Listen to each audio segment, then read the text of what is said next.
Please explain this. So the implicit social elements.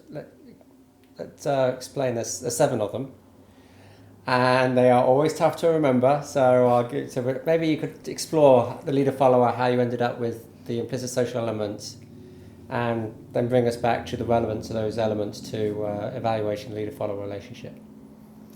So the elements were created out of all of the different pieces of the science.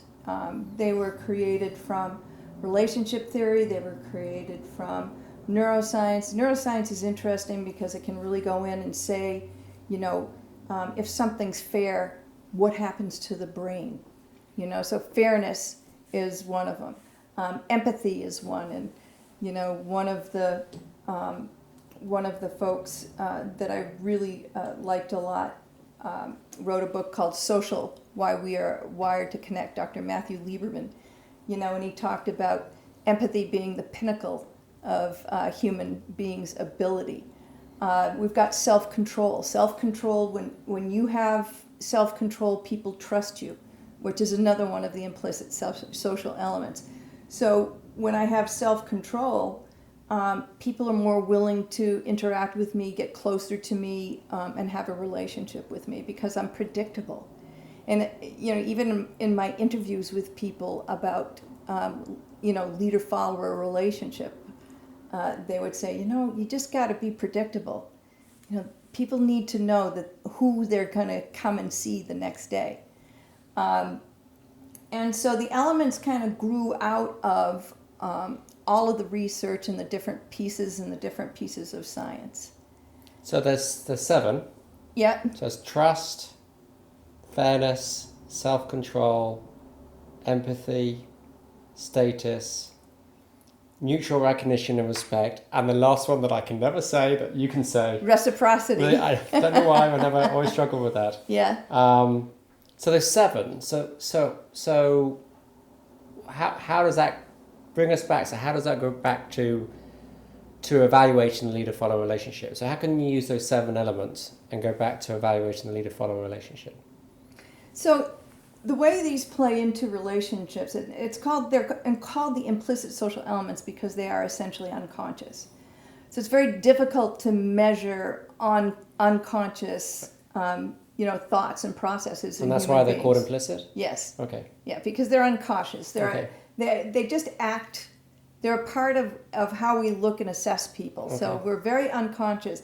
We know that we like somebody and why we like them, but we don't understand that there's this whole little checklist going on in our brain behind the scenes. So there's all this stuff that happens to us. And when you get into hierarchical relationships like the leader-follower relationship, if you look at the implicit theories, like some of the things that people expect to see in a leader, if it's not there, they don't respect that leader. And it's the same with followers. So, leaders expect followers to be hardworking, loyal, and that kind of thing. One of the interesting things, the implicit, and this is, I don't know how old this is, I don't think it's that old, but one of the implicit elements around leaders is masculinity. So it makes it very challenging for women as leaders.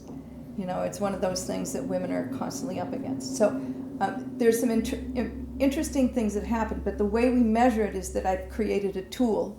So there's a tool called the situational judgment test, and the situational judgment test is a situation that's described, and then whoever's taking the test chooses one of 3 options. And so there's special scoring that goes along with it, and then we can do statistical analysis on it based on an additional tool that measures the quality of the relationship, and we look at those 2 pieces together.